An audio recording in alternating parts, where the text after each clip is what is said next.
নবম শ্রেণীর ছাত্ররা, আমাদের আজকে হিসাব বিজ্ঞান ক্লাসের আলোচ্য বিষয় হলো দ্বিতীয় অধ্যায় লেনদেন। তো লেনদেন সম্বন্ধে আমরা মোটামুটি জানি যে লেনদেন হলো এমন একটি কি ঘটনা বা যে ঘটনায় আমাদের কি ব্যবসা প্রতিষ্ঠানের আর্থিক অবস্থা পরিবর্তন ঘটে, ঠিক আছে, যে ঘটনার দুটি পক্ষ থাকে এবং যে ঘটনা ফলে কোনো কারবারের আর্থিক অবস্থার কি যদি বলতে পারি যে একটা চেঞ্জ আনে, তাই না, এটাকে আমরা লেনদেন বলতে পারি। তো লেনদেন নিয়ে আমরা অনেক কথা বলেছি, লেনদেন সম্বন্ধে আমরা অনেক পড়েছি, লেনদেনের বৈশিষ্ট্য আমরা আলোচনা করেছি। গতদিন আমরা আলোচনা করেছিলাম যে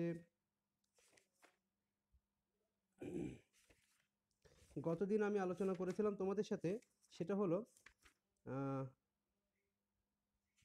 হিসাব সমীকরণ। হিসাব সমীকরণ নিয়ে কি তোমাদের সাথে আলোচনা হয়েছে? হ্যাঁ স্যার। টোটালটা নিয়ে আলোচনা হয়েছে না আংশিক? স্যার আংশিক স্যার।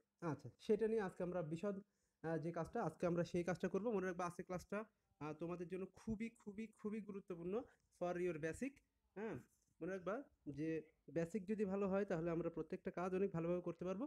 তো আমাদের বেসিকের জন্য হিসাব সমীকরণটি জানা খুবই জরুরি, কারণ বেসিকের সাথে অনেক কিছুই হিসাব সমীকরণের সাথে আমাদের রিলেটেড। তো খেয়াল করি, আমরা আজকে আমাদের আলোচ্য বিষয় হলো হিসাব সমীকরণ। সবাই খাতা কলম বের করো, আমার সাথে কাজ শুরু করো। আমার স্ক্রিনটা কি দেখা যাচ্ছে তোমাদের কাছে ক্লিয়ার? হ্যাঁ স্যার।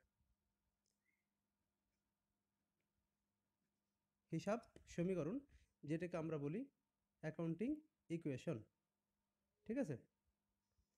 তো খেয়াল করো, এই যে হিসাব সমীকরণ, হিসাব সমীকরণ হলো হিসাব সমূহের মধ্যে একটা গাণিতিক সম্পর্ক। হিসাব সমূহের মধ্যে যে আমাদের যে বর্তমান যারা হিসাব বিজ্ঞানীরা আছেন, হ্যাঁ, আধুনিক হিসাব বিজ্ঞানীরা, এই আধুনিক হিসাব বিজ্ঞানী, আধুনিক হিসাবশাস্ত্রবিদগণ, তারা কি করেছেন, হিসাব সমূহের মধ্যে একটি গাণিতিক সম্পর্ক স্থাপন করেছেন। এই সম্পর্ককে আমরা কি বলছি? হিসাব সমীকরণ। কি বলছি বলো? হিসাব সমীকরণ। মূলত হিসাব সমীকরণ হলো এ ইকুয়াল এল প্লাস ই। হিসাব সমীকরণ কি? A equal is equal to L plus L plus E, ঠিক আছে। খেয়াল করো, আমরা এখানে একটা ব্যাখ্যা নিব। এখানে এতে কি আসলো? Asset, A S S E T S, assets. Assets মানে হচ্ছে সম্পদ। অ্যাসেট মানে কি? সম্পদ। সম্পদ। সম্পদ। হুম। এল, লাইবিলিটিস। হ্যাঁ, এটা গতদিনকে আলোচনা করেছিলাম। জি স্যার, অবগত আছে। হ্যাঁ, অ্যাসেট মানে সম্পদ, এলতে লাইবিলিটিস মানে আছে দায়, আর ইতে হলো ইকুইটি। Sir equity. ইকুইটি মানে হচ্ছে মালিকানা সত্ত্ব। কি বাবা? মালিকানা সত্য। জি স্যার। ঠিক আছে, তাহলে খেয়াল করুন, হিসাব সমীকরণ হলো এটাকে আমরা বলি মৌলিক হিসাব সমীকরণ। কি বলি বাবা বলো তো, এটাকে, এটার নাম কি? এইটাকে মৌলিক হ্যাঁ, হিসাব সমীকরণ। এইটা আমরা একটু পাশে লিখে নেব। এটাকে আমরা বলি মৌলিক, মূল, এক কথায় মৌলিক কি হিসাব সমীকরণ। এটা হলো আমাদের মৌলিক। কি হলো? মৌলিক মানে কি? মূল। মূল হিসাব সমীকরণটা হলো এটা, ঠিক আছে। কথা বুঝতে পারছো? তাহলে মনে রাখতে হবে, এটা নিয়ে পরে ব্যাখ্যায় আসতেছি, আগে লিখে নিই, হ্যাঁ, ঠিক আছে। তারপর আমরা একটু লিখবো বা। তো সম্পদ মৌলিক জিনিস, এটাকে ভাঙা যায় না, ঠিক আছে। এবার থাকলো লাইবিলিটি। লাইবিলিটিও মৌলিক জিনিস, এটা ভেঙে কিছু পাওয়া যায় না, কিন্তু ই কে ভেঙে চারটা উপাদান পাওয়া যায়। কয়টা পাওয়া যায় বাবা? চারটা। একটা হলো সি যোগ আর মাইনাস ই মাইনাস ডি। কয়টা বাবা বলো তো? চারটা। স্যার চারটা। কথা বুঝতে পারছো? আসো সি। জি স্যার। সিতে হলো ক্যাপিটাল। ক্যাপিটাল মানে কি? আসল। মূলধন। ক্যাপিটাল মানে কি? আসল। হ্যাঁ, ওই হলো। হ্যাঁ, আরতে হলো revenue, R E V E N U E. Revenue মানে হলো আয়। রেভিনিউ মানে কি? আয়। আয়। আয়। ও আচ্ছা, এখানে একটা ই না, এটাকে আমরা সংক্ষেপে একটু সাফিক্স দিই, এক্স দিই, ই এক্স দিই, তাহলে সুবিধা হবে, কারণ ই তো আগে একটা আছেই। এর সংক্ষেপে একটু ই এক্স দিই, তাহলে সুবিধা হবে। হ্যাঁ, ই এক্স মানে আছে এক্সপেন্স। এক্সপেন্স। এক্সপেন্স মানে কি বলতে পারবা কেউ? এক্সপেন্স মানে হলো ব্যয় বা খরচ। এক্সপেন্স মানে কি? ব্যয় বা খরচ। খরচ। আর ডিতে হলো ড্রয়িংস, মানে আঁকাঝোঁকা নাকি? না, সে আঁকাঝোঁকা। আঁকাঝোঁকা না, D R W I N G S, ঠিক আছে। এই ড্রয়িংস মানে কি? উত্তোলন। উত্তোলন। দেখো, আগে আমরা এই যে 4টা নতুন জিনিস আসলো, এইটা আমরা বুঝতে পারলাম কিনা, এটা আমাদের কাছে বোধগম্য হয়েছে কিনা?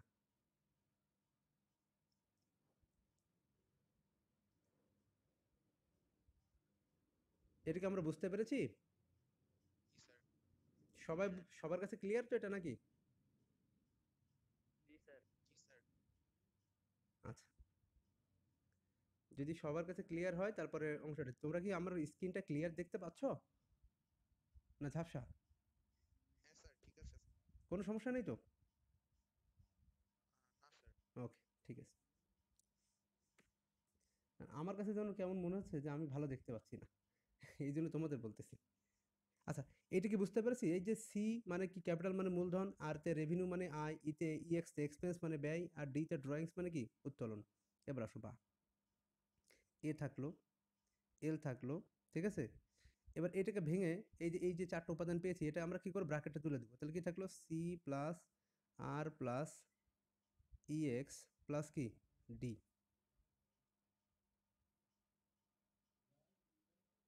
ঠিক আছে? এটা করা যায়? জাস্ট ব্র্যাকেটটা তুলে দিয়েছি, আর কিছু করি নাই কিন্তু। কি হলো এটা? এটা কি ঠিক হলো না ভুল হলো? আচ্ছা, আমি এটা একটু, এই লাইনটা একটু কেটে দিলাম। তোমরা একটু পরে লেখো এটা। এই লাইনটা একটু ভুল হয়েছে, হ্যাঁ? এটা লেখো বা এ equal L plus C plus আর, হ্যাঁ? এটা 2টা মাইনাস ছিল না? তাহলে মাইনাস কি? জি স্যার। ইএক্স আর মাইনাস হচ্ছে ডি। 2টাই মাইনাস ছিল, তো প্লাস ছিল যেহেতু প্লাসে মাইনাসে মাইনাসই হবে। আমি এই জায়গাটায় তোমাকে 2টাই প্লাস করে দিয়েছিলাম। যাক, ওটা সমস্যা নেই, ওটা ঠিক করে নেওয়া যাচ্ছে।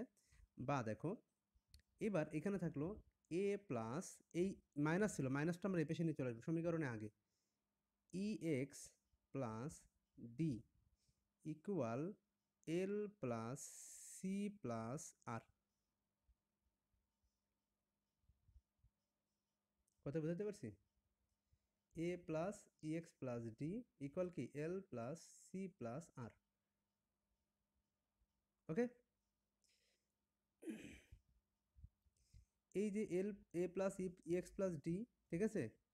এইটা একটা পক্ষ, এইটা একটা পক্ষ। কথা বুঝতে পারছো?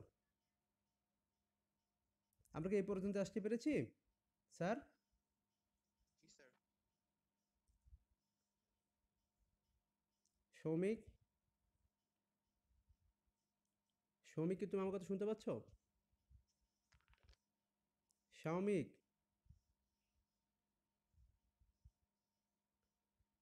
সৌমিক ক্লাসে দয়া করে দেরি করে ঢুকবে না। তুমি প্রতিদিন দেখছি একটু একটু লেট করছো, এটা ঠিক না। টাইমলি ক্লাসে ঢুকবে, ঠিক আছে বাবা? পারবে না? আর একজন পরে আসছিল, কে সে পাবলিকটা? কে একটু বলো তো, কে যেন একটু পরে আসছিল? সৌমিকের আগে ঢুকছে কে? নামটা বলো, আমি প্রেজেন্ট দিয়ে রাখি, নাহলে তো অ্যাবসেন্ট হয়ে যাবা।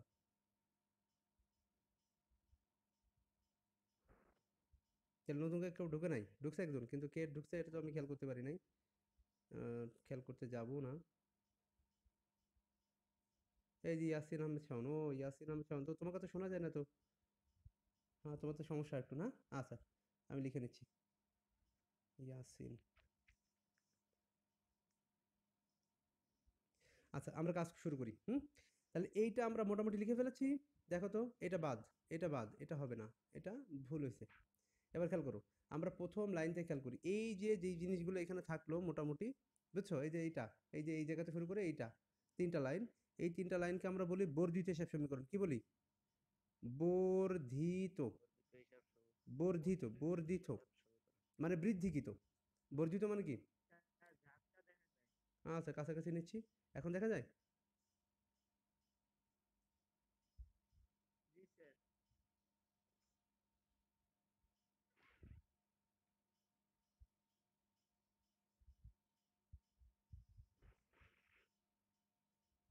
বুঝছো? এটাকে আমরা কি বলি? বর্ধিত হিসাব সমীকরণ। এ পর্যন্ত ঠিক আছে বাবা? এবার আমার কথা শোনো। তাহলে আগে এইটার ব্যাখ্যা সুন্দর করে জানতে হবে। এটার ব্যাখ্যাগুলো কি? তারপরে এটা দিয়ে কিভাবে কি করতে হয় সেটা জানতে হবে। বুঝতে পারছো? এবার আসো আমরা একটু কাজ করি। সেটা হলো প্রথমে কি এতে কি অ্যাসেট, অ্যাসেটস মানে কি সম্পদ, এলতে লায়াবিলিটি, লায়াবিলিটি মানে দায়, ইতে ইকুইটি, ইকুইটি মানে মালিকানা সত্ত্ব। এটাকে আমরা বলছি মৌলিক হিসাব সমীকরণ। কি বলছি? মৌলিক হিসাব সমীকরণ। এবার ওটাকে আমরা আর একটু ভাঙছি। ই এর উপাদান ভেঙে 4টা উপাদান পাওয়া যায়। সি যোগ আর মাইনাস ইএক্স মাইনাস ডি, এই 4টা উপাদান আমরা একটু আগে চিনে নিই ভালো করে। তো সিতে হলো ক্যাপিটাল মানে মূলধন, আরতে হলো রেভিনিউ, রেভিনিউ মানে আয়, ইএক্স তে হলো এক্সপেন্স, এক্সপেন্স মানে হলো ব্যয়, আর ডিতে ড্রয়িংস মানে হলো উত্তোলন। কি হলো বাবা? উত্তোলন।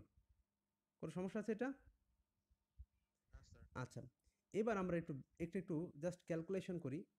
এটা যে অবস্থাতে থাকলো, অ্যাসেট মৌলিক জিনিস, এটাকে ভাঙা যায় না যা থাকলো, লাইবিলিটি মৌলিক জিনিস ভাঙা যায় না থাকলো, ওটাকে ভেঙে 4টা উপাদান পেলাম, সেটা জাস্ট ব্র্যাকেটে তুলে দিলাম। তাহলে এখানে থাকলো সি যোগ আর মাইনাস ছিল ইএক্স আর মাইনাস ছিল ডি, এই 4টা উপাদান এখানে থাকলো। থাকার পর এবার দুইটা মাইনাস ছিল, দুইটাকে কি করলাম এখানে আগে নিয়ে চলে আসলাম, এটা প্লাস হয়ে গেল। A plus EX plus D equal, এখানে থাকলো L plus C plus R. কথা কি বুঝাইতে পারছি? A plus EX plus D L plus C plus R, এটা থাকলো। ঠিক আছে? জাস্ট এটা আমরা একটা পক্ষ বলছি, এই পক্ষকে আমরা বলতেছি ডেবিট পক্ষ, সংক্ষেপে আমরা বলি ডিআর। কি বলি? আর এটাকে বলি এটাকে বলি কি সংক্ষেপে? ক্রেডিট পক্ষ, সংক্ষেপে বলি সিআর। সিআর। কথা কি বোঝা গেছে? জি স্যার। কেন? একটু ভালো করে খেয়াল করতে হবে, এখানে অনেক কথা আছে বাবা। বলো তো স্যার, আপনারা প্রশ্ন করতে পারেন যে এই যে পক্ষটাকে আপনি ডেবিট ধরলেন, এই পক্ষকে আপনি ক্রেডিট ধরলেন স্যার, কেন ধরলেন? এইটাকে কেন আপনি ক্রেডিট ধরলেন না? বুঝি না। এই যে দেখতে পাচ্ছ এখন, ওইগুলো তো আমি এতক্ষণ ধরে ব্যাখ্যা দিলাম তো, তুমি পাওনি? এখন দেখতে পাও? আমি এদিকে কথা বলি, তুমি ওটা লিখে লিখে ফেলতে লাগো। খেয়াল করো, তাহলে আমি বলছি এইটা আমরা ডেবিট পক্ষ লিখলাম, এটাকে ক্রেডিট লিখলাম। কেন? এটাকে কেন ক্রেডিট লিখলাম না, এটাকে কেন ডেবিট আমরা লিখি নেই? এর কারণটা কি? এটা একটা কারণ আছে না? জি স্যার। তো না, এর মধ্যে ইনকামিং আউটসোর্সিং কোনো কিছু নাই। কথা বুঝছো? এটা আমাদের আইসিটি না, ঠিক আছে? যে এর মধ্যে ইনপুট প্রসেসিং আউটপুট এরকম কোনো কিছু হয়। হ্যাঁ, কথা বুঝছো? এটা হলো অ্যাকাউন্টিং, এখানে সূত্র আছে। কি আছে? সূত্র আছে, এর একটা ব্যাখ্যা আছে আছে। এবং ব্যাখ্যা আছে। এই যে এটা একটা সূত্র, এটার কি একটা সূত্র। এবার আমরা আসলে তাহলে ডেবিট কাকে বলে? কি? What is debit? ডেবিট কি? ডেবিট কি? এটা প্রশ্ন আসতে পারে না? Sir. What is debit? G sir. তাহলে আমি যদি তোমার হিন্দিতে বলি তাহলে বলবো debit is the left side of an account. বলতে কী ব্যাপার স্যার, আপনি হিন্দি বলবেন বললেন, তাই না? কিন্তু সেখানে আপনি ইংলিশ বললেন কেন? ইংলিশ বললেন। জি স্যার। আমি ইংরেজিকে মাঝে সাঝে হিন্দি বলি। কথা কি বুঝতে পারছো তোমরা? আমি ইংরেজিকে মাঝে সাঝে কি হিন্দি বলি। এইটা কেন বলি এটা আর এই ক্লাসে না বলি, আল্লাহ বাঁচাইলে যদি ভালো লাগে মানে সুযোগ থাকে, তো যদি কোনো দিন তোমাদের সরাসরি ক্লাস হয় সেদিন প্রশ্ন করবে, স্যার আপনি ইংরেজিকে কেন হিন্দি বলেন? কথা বুঝতে পেরেছো? জি স্যার। স্বাভাবিক, তুমি কথা বুঝতে পেরেছো আমার? তাহলে আমি মাঝে সাঝে ইংরেজিকে হিন্দি বলি, তোমরা আবার এটা না কনফিউজড হও না। তাহলে আমরা বলছি দেখো ডেবিট, তাই না? দেখো, debit is the left side of an account. এবার আমরা একটু খেয়াল করি, হিসাব বিজ্ঞান উৎপত্তি হয়েছিল কোন দেশে অনিবার্য? জি স্যার। এটা হিসাব বিজ্ঞান উৎপত্তি হয়েছিল কোন দেশে? Sir India. ইন্ডিয়া? কে বলতে পারবে? এ সবই তো পড়িয়েছি এগুলো। হিসাব বিজ্ঞানের জনকের নাম কি? Who is the father of accounting?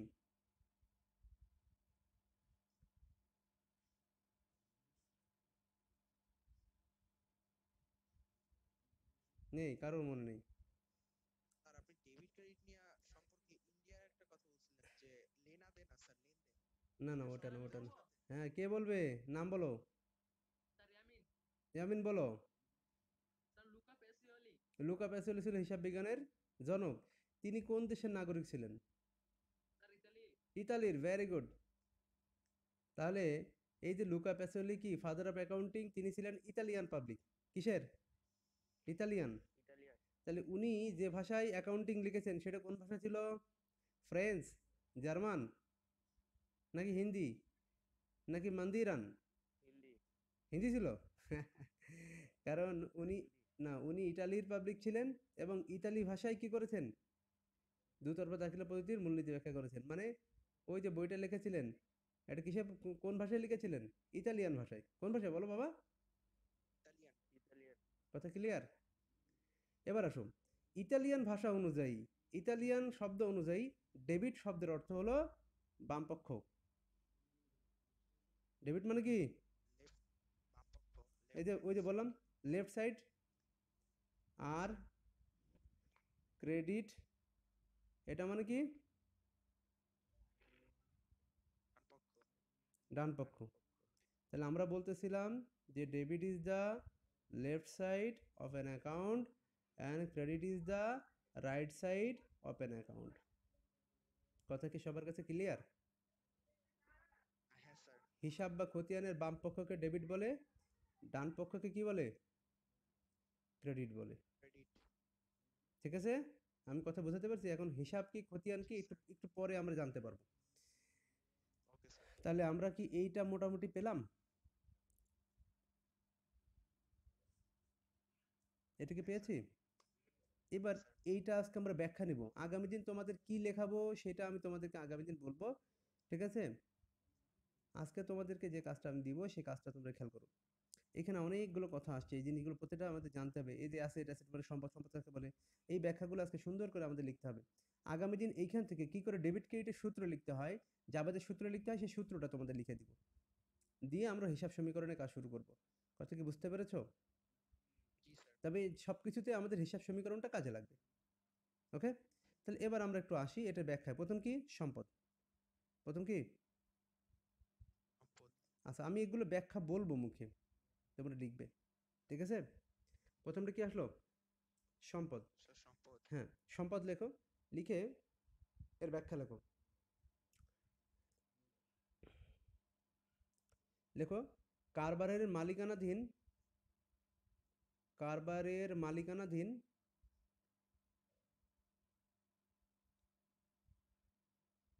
বস্তু, লিখছো? কারবারের মালিকানাধীন বস্তু যা কারবারের মালিকানাধীন বস্তু যা মুনাফা অর্জনে সহায়তা করে। কারবারের মালিকানাধীন বস্তু যা মুনাফা অর্জনে সহায়তা করে তাকে সম্পদ বলে। কথা কি বুঝতে পেরেছি? লেখা হয়েছে?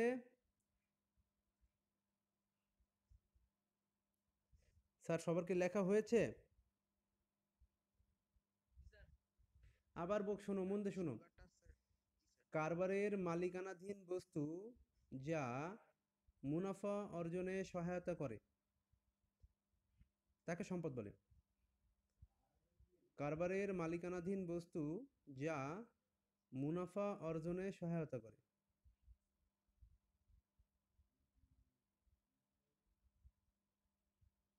তাকে সম্পদ বলে।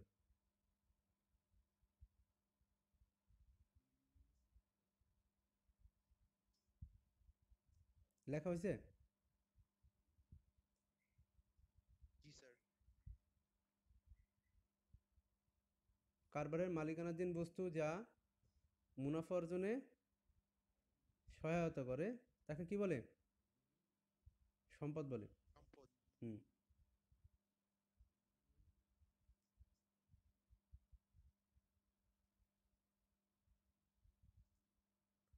লেখা হয়েছে? এটা লেখা হয়েছে? জি স্যার। কারবারের মালিকানাধীন বস্তু যা মুনাফা অর্জনে সহায়তা করে তাকে কি বলে? সম্পদ বলে।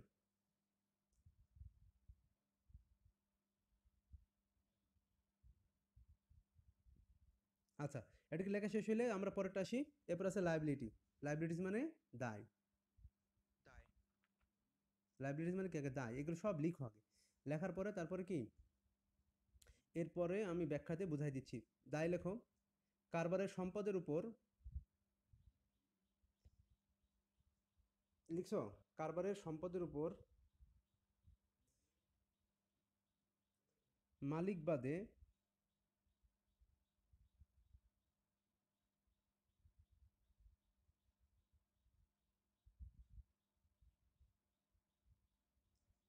কারবারের সম্পদের উপর মালিক বাদে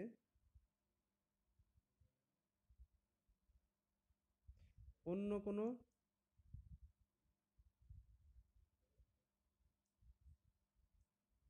লিখছো, মালিক বাদে অন্য কোনো পক্ষ, মালিক বাদে কি অন্য কোনো পক্ষ। অন্য কোনো পক্ষ, লিখছো অন্য কোনো পক্ষ বা, জি স্যার। এটা লেখো তৃতীয় পক্ষ, পক্ষের লেখো তৃতীয় পক্ষের দাবিকে দায় বলে। ঠিক আছে, তাহলে আমি বলছি যে দায় হলো কারবারের সম্পদের উপর মালিক ব্যতীত অন্য কোনো পক্ষ বা তৃতীয় পক্ষের দাবিকে কি বলে, দায় বলে। এটা ব্যাখ্যা পরে দিচ্ছি আমি, আগে তোমরা লিখো। তারপরে লেখো মালিকানা সত্ত্ব। এরপরে কি আছে, দিয়ে আছে না ইকুইটি, এগুলো একটা করে লিখো। মালিকানা সত্ত্ব লিখেছো। লেখো কারবারের সম্পদের উপর, কারবারের সম্পদের উপর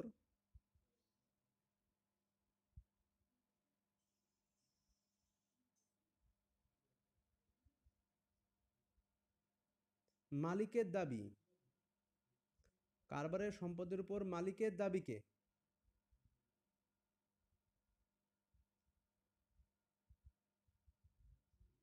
কারবারের সম্পদের উপর মালিকের দাবিকে দাবিকে দায় বলে, ও সরি, মালিকানা সত্ত্ব বলে। কারবারের সম্পদের উপর মালিকের দাবিকে কেন সত্ত্ব বলে, লিখেছো।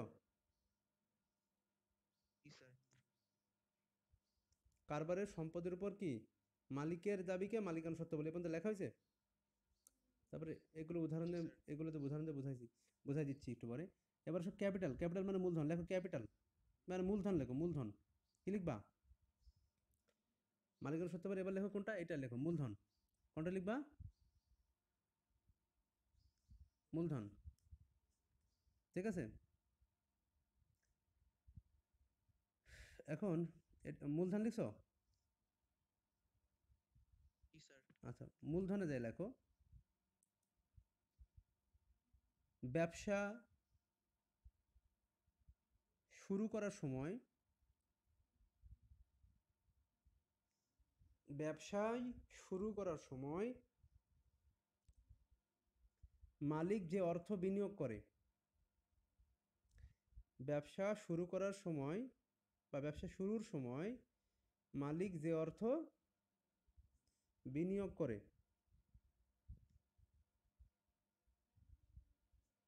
ব্যবসা শুরুর সময় মালিক যে অর্থ বিনিয়োগ করে, লিখছো, তাকে কি বলে, মূলধন বা ক্যাপিটাল। মূলধন বা ক্যাপিটাল বলে। ওকে, এবার আয় লেখো, আয়, এই যে আয়টা লেখো, আয়, এটা লেখো, লিখছো। জি স্যার। লেখো কারবারে যে আয় হয়,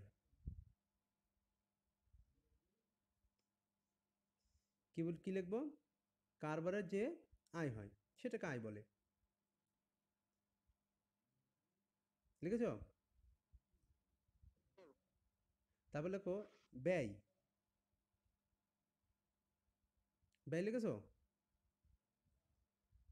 কারবার থেকে যে অর্থ খরচ করা হয়, কারবার থেকে যে অর্থ খরচ করা হয় সেটা কি বলা হয়? ব্যয় বলা হয়। ঠিক আছে? তারপর আছে উত্তোলন। এবার লিখবা কি? উত্তোলন।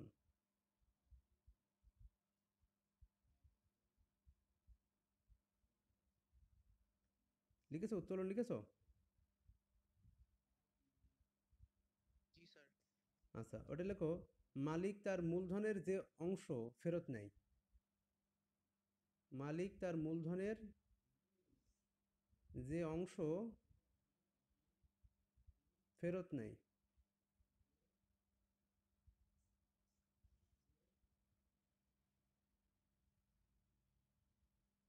কত বুঝছো? মালিক তার মূলধনের যে অংশ ফেরত নেয় বা উঠিয়ে নেয়। মালিক তার মূলধনের যে অংশ ফেরত নেয় বা কি উঠিয়ে নেই। উঠিয়ে নেয় তাকে উত্তোলন বলে। বাবারে, তোমাদের কি এই ব্যাখ্যাটা ক্লিয়ার হয়েছে প্রত্যেকের? জি স্যার।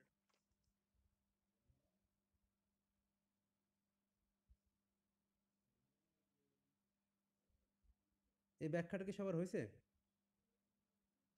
স্যার। জি স্যার।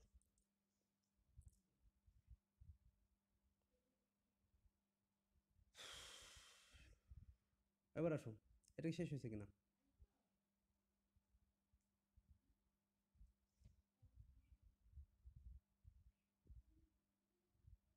তাহলে আমরা কি বললাম?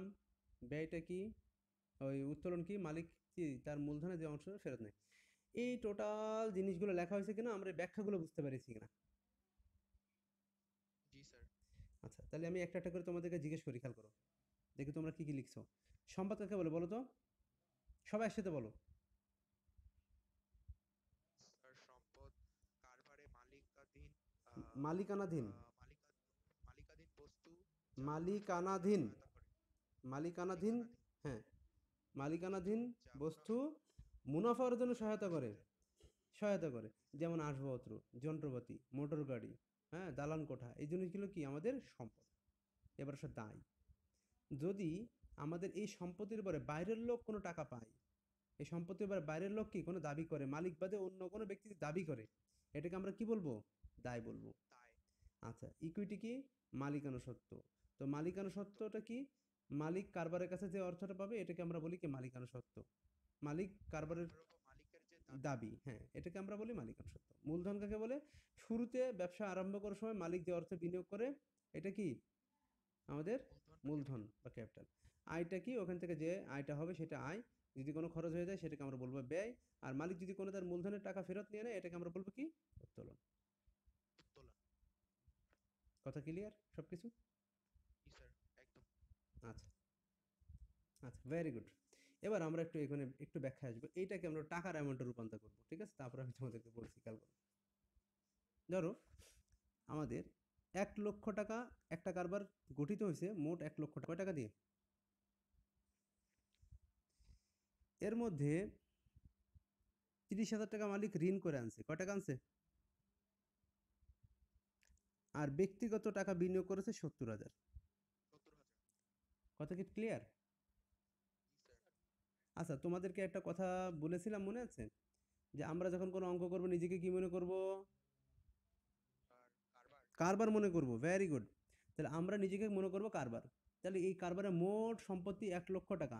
তৈরি হয়েছে কার কার টাকা দিয়ে? একটা আছে কি বাইরের লোকের টাকা, পাওনাদারের টাকা, হ্যাঁ? আর কি ৭০,০০০ টাকা মালিকের টাকা। তাহলে আমি যদি এটা সমীকরণে প্রকাশ করে ফেলি, হ্যাঁ? তাহলে এটা হলো আমার এ, মোট সম্পদ। এটা হলো আমাদের এল, লায়াবিলিটি দায়। আর এটা হলো কি? ই, ই। ইকুইটি। এটা কি কারো দ্বিমত আছে এটা নিয়ে? না স্যার। এবারে এই ১,০০,০০০ টাকা পরে বাইরের লোক যে টাকাটা পাবে ৩০,০০০ টাকা, এটাকে আমরা বলবো কি? দায়। এটা কি বলবো?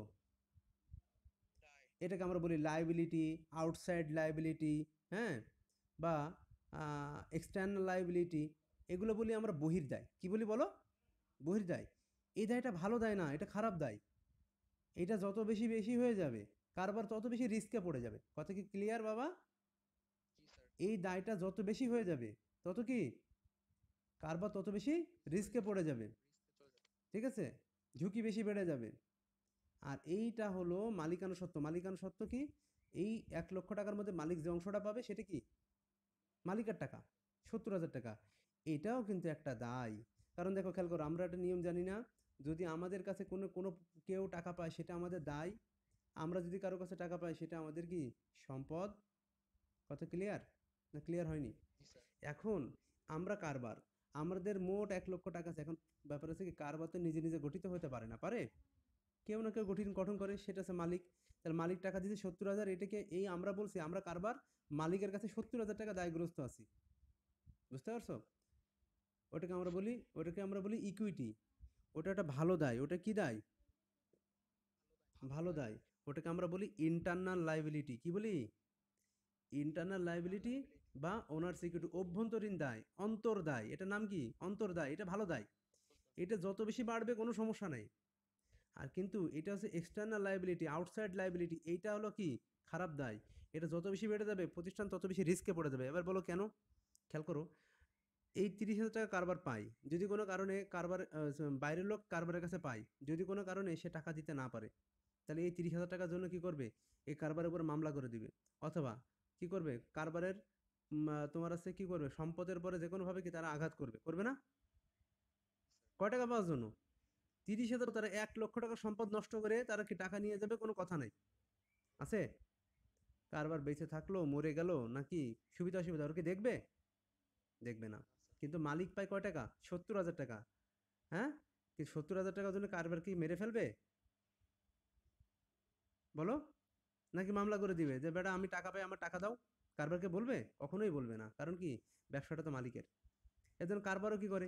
তার ফিডব্যাকটা দেয়। কিভাবে দেয়? কারবারের সারা বছর ধরে ব্যবসা করার পরে যে লাভটা হয়, লাভটা কাকে দেয়? মালিককেই দিয়ে দেয়। মালিককে। কথা বুঝতে পেরেছো? তাহলে এইটা হলো কারবার, দায় এবং কি মালিকানা সত্ত্বের মধ্যে রিলেশন। এই রিলেশনটাকে আমরা বলছি কি? হিসাব সমীকরণ। স্যার, আমি যা বোঝাতে চেয়েছি আজকে আপনারা কি বুঝেছেন? আপনাদের কি জি বোধগম্য স্যার। হইয়াছে? না স্যার।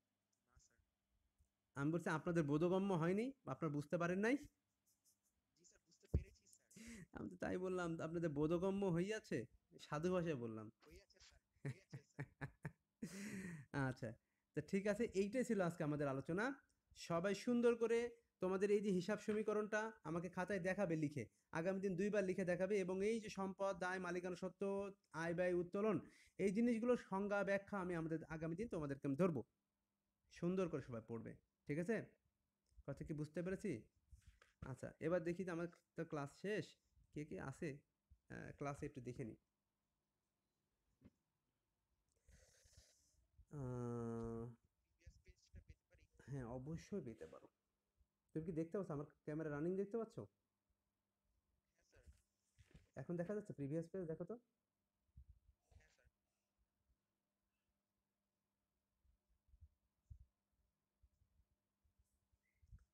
তাহলে আমাদের মোটামুটি সবাই এই যারা আছো, হাসান, হোসেন, ঠিক আছে? সৌমিক, ইয়ামিন, ইয়াসিন আহমেদ, শাওন, অনিবার্য, বিপুল, সবাইকেই আমাদের পড়াটা মানে এটা বুঝতে পেরেছো? মানে আজকের অঙ্ক, আজকের ক্লাসটা সবকিছু বুঝতে পেরেছো? জি স্যার। Okay, thank you. সবাই ভালো থাকো। ইনশাআল্লাহ ক্লাসে আবার তোমাদের সাথে দেখা হবে। ঠিক আছে? জি স্যার। আচ্ছা, ঠিক আছে। স্যার, এটা আরেকবার দেখেন তো স্যার এটা। কোনটা এটা?